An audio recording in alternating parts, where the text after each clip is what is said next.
అనారోగ్యం, ఉద్యోగం, వ్యాపారం అప్పులతో బాధపడుతున్నారా? వెంటనే జేకేఆర్ గురువు గారికి కాల్ చేసి అపాయింట్మెంట్ తీసుకోండి.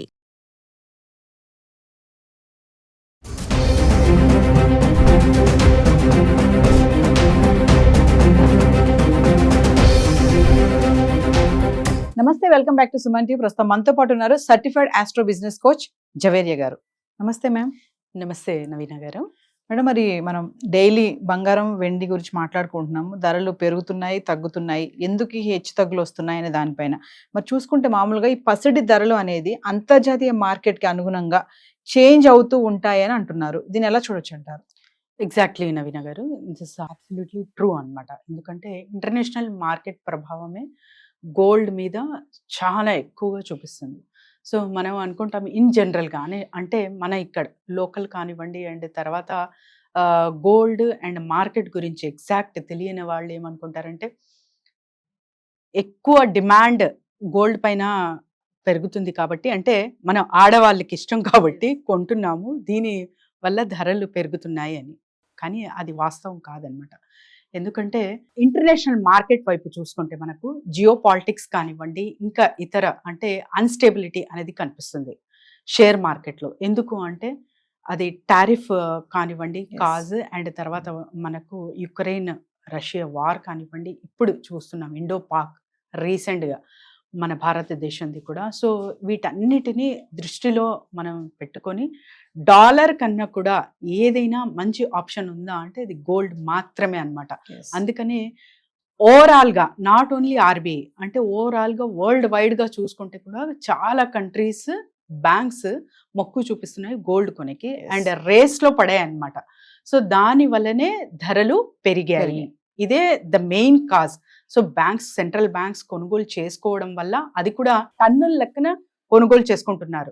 సో అలాంటప్పుడు ఎందుకు పెరగవు ధరలు? ఇదొక్కటి గమనించాలి ప్రతి ఒక్కరు. అండ్ ఎందుకు అంతగా మొక్కు చూపిస్తున్నారు గోల్డ్కి అంటే ఇంకేమీ ఆప్షన్ లేదా, గోల్డ్ క్రాష్ అవ్వే ఛాన్సెస్ లేవా అంటే అది కూడా ఉన్నాయి, కానీ అది ఖచ్చితంగా అని చెప్పలేమన్నమాట. ఎందుకు అంటే ఇప్పుడు ఏదైనా సరే మీరు గోల్డ్కి తగిన రిటర్న్స్ వస్తున్నాయి, గోల్డ్లో పెట్టుబడి పెడుతున్నారు. ఫర్ ఎగ్జాంపుల్ ఒక 13% ఆర్ 15% గోల్డ్లో పెడితే నాకు వస్తుంది కంపేర్ టు అదర్ అనుకుంటే కూడా చాలా మంచి బెనిఫిట్ వస్తుంది. అంటే అంతే సేమ్ రిటర్న్స్ మీరు ఇంకొక కమాడిటీ కానివ్వండి, బ్యాంక్స్ కానివ్వండి, సో పాలసీస్ కానివ్వండి, వాటి మీద ఇస్తున్నారు అంటే అప్పుడు క్రాష్ అయ్యే ఛాన్సెస్ ఉంటాయి. సో ఎప్పుడైనా కూడా మనకు ఒక వస్తువు డిమాండ్ పెరుగుతుంది అంటే ఆ డిమాండ్ పెరుగుతున్న వస్తువు మనకు లభిస్తుందా, స్కేర్సిటీ ఉందా అనేది చాలా చాలా ఇంపార్టెంట్. ఎందుకంటే yellow metal is limited. So limited resource ఎప్పుడైతే ఉంటుందో స్కేర్సిటీ అనేది ఖచ్చితంగా వస్తుంది ఫ్యూచర్లో. సో అందుకని దీని ధర అనేది పెరగడం జరుగుతుంది అన్నమాట. సో కంపేర్ టు డాలర్ ఏదైనా స్థిరంగా ఉందా అంటే ఖచ్చితంగా అది గోల్డే అనుకోవచ్చు మనం. సో ఇంతకు ముందు కూడా మాట్లాడుకున్నాం కదా, 5 decades బిఫోర్, 5 decades ఆఫ్టర్ కూడా గోల్డ్నే ప్రాధాన్యత ఎక్కువ ఇస్తారు, నమ్ముతారు అండ్ అది అంతే ఫలితం కూడా ఇస్తుంది నవీన గారు. అంటే కంపేర్ టు ఇప్పుడు మనం వెండి కూడా చూసుకుంటే జవేరియా గారు, వెండి బంగారం ఈ రెండు కూడా మార్పులు వస్తున్నాయి. ఈ ప్రైసెస్ లో కానీ చూసుకుంటే ధరల్లో మనకి హెచ్చు తగ్గులు చూస్తూనే ఉన్నాం కదా. వెండికి ఎందుకు తగ్గుతుంది అంటారు? వెండి ఎందుకు తగ్గుతుంది కంపేర్ టు గోల్డ్? వెండి కూడా తగ్గుతుంది కదా. తగ్గుతుంది ఎందుకు అన్నారు మీరు? తగ్గుతుంది అంటే మినిమం అంటే అప్స్ అండ్ డౌన్స్ అనేది చూస్తూ ఉంటాము. ఫ్లక్చుయేషన్ ఇన్ స్మాల్ రేషియో అవుతుంది, కానీ ఎక్కువ తగ్గడం కూడా చూడలేదు, మినిమం అయితే చూస్తున్నాం ఇక్కడ. వెండి ఎందుకు తగ్గుతుంది అంటే గోల్డ్ ఎప్పుడైతే పెరుగుతుందో so almost all concentration focus మొత్తం గోల్డ్ పైన ఉంటుంది. సో అది కూడా ఇప్పుడు మనం ప్రస్తుతం అయితే మనకు ఫెస్టివల్స్ కానివ్వండి, పెండ్లిళ్ళు కానివ్వండి, ఈ సీజన్ లేకపోవడం వల్ల పర్చేసింగ్ రేట్ కూడా చాలా తక్కువ ఉంటుంది అనమాట సిల్వర్ పైన. సో గోల్డ్ తర్వాత కమాడిటీ ఏదైనా వాల్యుబుల్ ఉందా అంటే ఖచ్చితంగా మనకు సిల్వరే వస్తుంది. సో సిల్వర్ పైన గోల్డ్ పైన ఎక్కువ అంటే మినిమంగా మనం చూసుకుంటే ఇక్కడ తగ్గడం జరిగింది, కానీ వాస్తవంగా ఇది చాలా వరకు తగ్గింది అనలేము. ఒకసారి జవేరియా గారు, మరి నిన్నటికి ఈ రోజుకి ఎంత తగ్గింది, ఒక డిఫరెన్షియేషన్ ఏంటి అనేది మనం చార్ట్ ఒకసారి చూద్దామా? అబ్సల్యూట్లీ నవీన గారు, కొద్దో గొప్ప ఇక్కడ మైనర్ అయితే చేంజెస్ చూడొచ్చు. మరి చార్ట్ చూసి ఎగ్జాక్ట్ ఎంత తగ్గింది ఎవరెవరు కొనొచ్చు అండ్ అసలు కొనొచ్చా లేదా Yes. ఇవన్నీ వివరాల్లోకి వెళ్దాం. ఈ రోజు 24 క్యారెట్స్ గోల్డ్ చూసుకుంటే నవీన గారు మైనర్ చేంజ్ అంటే 180 రూపీస్ పర్ గ్రామ్ అయితే తగ్గడం జరిగింది. నిన్నటి రేట్ చూసుకుంటే మనకు 9,868 rupees, now 9,688 rupees. So 860 rupees నిన్న ఉంటే ఈ రోజు 680 రూపీస్కి వచ్చింది అనమాట. అంటే 180 రూపీస్ పర్ గ్రామ్ కి తగ్గింది. అంటే ఆల్మోస్ట్ ఆల్ ఒక తులం పైన 1800 తగ్గడం జరిగింది. ఇది మంచిగా అంటే ఇట్స్ ఎ గుడ్ న్యూస్ అనుకోవచ్చు. అండ్ 22 క్యారెట్స్ ఎలా ఉంది అని ఒక్కసారి గమనిస్తే మనం 160 రూపీస్ తగ్గడం జరిగింది పర్ గ్రామ్ పైన. అది కూడా నిన్న 9,045 రూపీస్ ఉంటే ఈ రోజు 8,880 రూపీస్కి వచ్చేసింది. ఇందులో కూడా 1,065 రూపీస్ తులం పైన మనం ఇక్కడ డిప్రిసియేషన్ అయితే చూస్తున్నాము. మరి 18 క్యారెట్స్ గోల్డ్ సంగతి ఏంటి అన్న విషయానికి వస్తే 135 రూపీస్ అయితే ఇక్కడ మైనర్ చేంజ్ చూస్తున్నాము.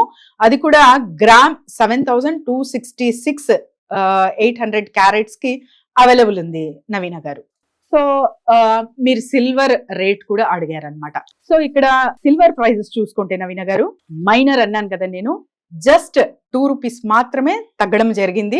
సో గ్రామ్ లెక్కన చూసుకుంటే మనకు నిన్న 111 ఉండింది, ఈ రోజు 109 రూపీస్. అంటే ఆల్మోస్ట్ 2,000 రూపీస్ అయితే తగ్గడం జరిగింది.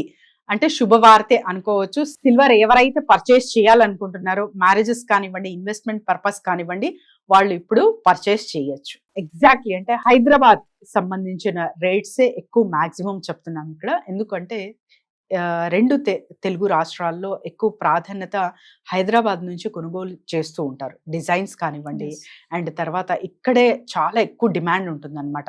సో అందుకని మనం ఎస్పెషలీ హైదరాబాద్దే ఎక్కువ ఇక్కడ ప్రజెంట్ చూపిస్తున్నాము రేట్స్. అయితే ఈ టైంలో జవేరియా గారు మరి బంగారం పైన ఇన్వెస్ట్మెంట్ చేయడం అనేది ఎంతవరకు కరెక్ట్ అంటారు? అంటే ఇన్వెస్టర్స్ కూడా చూస్తూ ఉంటారు, మీరు అన్నారు కదా ఇంపార్టెన్స్ అంటే స్టాక్ మార్కెట్ ఉన్నాయి, మ్యూచువల్ ఫండ్స్ ఇవన్నీ ఉన్నాయి, కానీ బంగారం అనేది అందులో ఇన్వెస్ట్మెంట్ చేస్తే మనకి రిటర్న్స్ అనేవి బాగా వస్తాయని చాలా వీడియో చెప్పుకున్నాం మనం. సో ఈ టైంలో మరి హెచ్చు తగ్గులు అవుతున్నటువంటి ఈ టైంలో ఇన్వెస్ట్మెంట్ చేయడం ఎంతవరకు కరెక్ట్ అంటారు? ఇన్వెస్ట్మెంట్ చేయొచ్చు నవీన గారు. పార్షియల్ అమౌంట్ అంటారు నేను. అంటే మన దగ్గర ఒక 100 రూపీస్ ఉందంటే టోటల్ 100 రూపీస్ తీసుకెళ్లి బంగారం మీదే పెట్టేయకండి ఎవరైనా సరే. సో దేనికి ఎక్కువ అంటే మనకు నీడ్ అనేది ఉంటుంది అండ్ తర్వాత ఒకటి సేవింగ్ పర్పస్ ఉంటుంది, ఇంకొకటి ఇన్వెస్ట్మెంట్ పర్పస్ ఉంటుంది. సో వేటిలో ఎక్కువ పెట్టాలనుకుంటున్నారు మీరు? మీ నీడ్స్ అంతా కంప్లీట్ అవ్వి తర్వాత మీరు కావాల్సిన పర్పసెస్ కంప్లీట్ అవ్వి ఇన్వెస్ట్మెంట్కి పెట్టగలరా?